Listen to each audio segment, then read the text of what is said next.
Sa wala sign. Record 1-1. Representing them sent mula QC, first runner-up sa tryouts. At dating katambay ni Charles Darwin, Africa Bambata, pati Sun Tzu. Make some noise! Maraming kayo!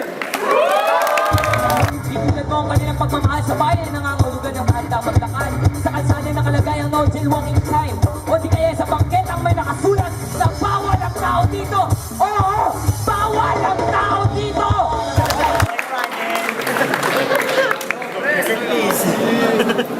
Sino una? Oo. Sino? Ako na. Ayun, 1 minuto kay Kahir. Game.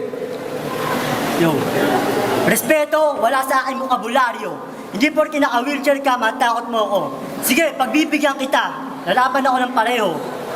Yo, ayoko sana na mabuka ang underdog dito dahil alam ko magaling ka.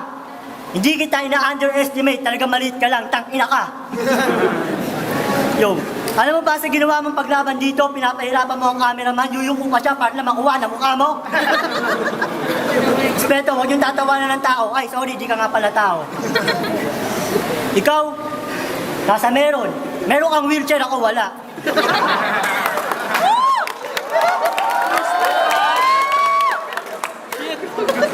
Nabati lang muna ako, hi friends. Teka lang, hindi pa ako tapos. Nirespeto kita, pero wag muna ngayon. Pag natalo mo ako sa inarespeto ko. Pero pag ako nanalo, tang-ina akin na wheelchair mo.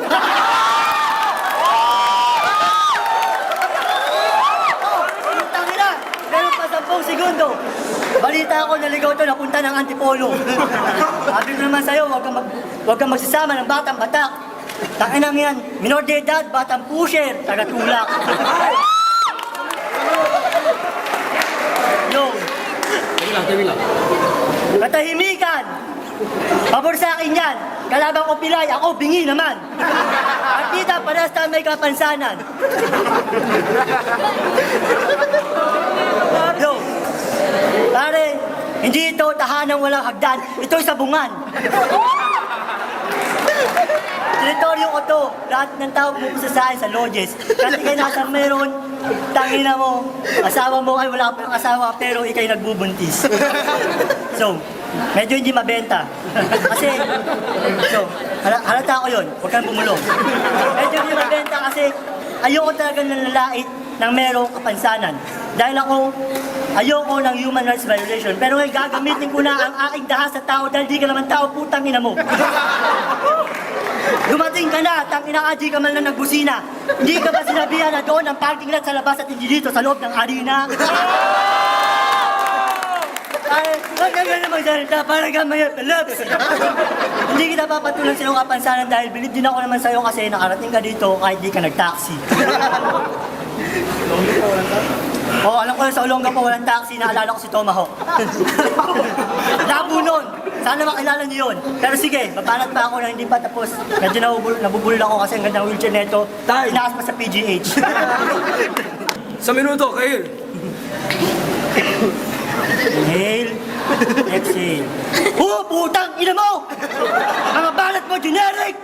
Pero syempre, hindi ako kaya kay Batas kasi mabenta ko at ako'y may angelic. Ngayon ako nakakita ng toddler na nasa wheelchair. Tanginang yan, lakas ang loob mo. Ba't di ka pa maglaslas gamit ang bread knife o Swiss knife, basta ang labo nun, doon ka sa kitchen. 3 segundong pause. Dali mo may pause, pero pinanganak ka pa. Tawag sa'yo ano? Di ko alam. Pero makinig kayo, ito ang preparasyon ko para sa December 4. Mag-i-English ako. So, ilapit ang mga tenga sa akin. In this battle, shut the fuck up! Shut the fuck up! Shut the fuck up! Respect me as I respect this motherfucker! No, sinabi ko na motherfucker. Sige, i-reveal ko na. Ako'y mahirap lamang. Pero ako'y mayaman sa mga taga. Parang merong minahan ng ginto, ikaw mayamang anga. Naturingan ka namang sinto-sinto. No. Tutuloy ko na ang English ko. In this battle, tahimik ka kasi putang ina. In this battle, like this battle, it's not important who's right. The real thing is who will left.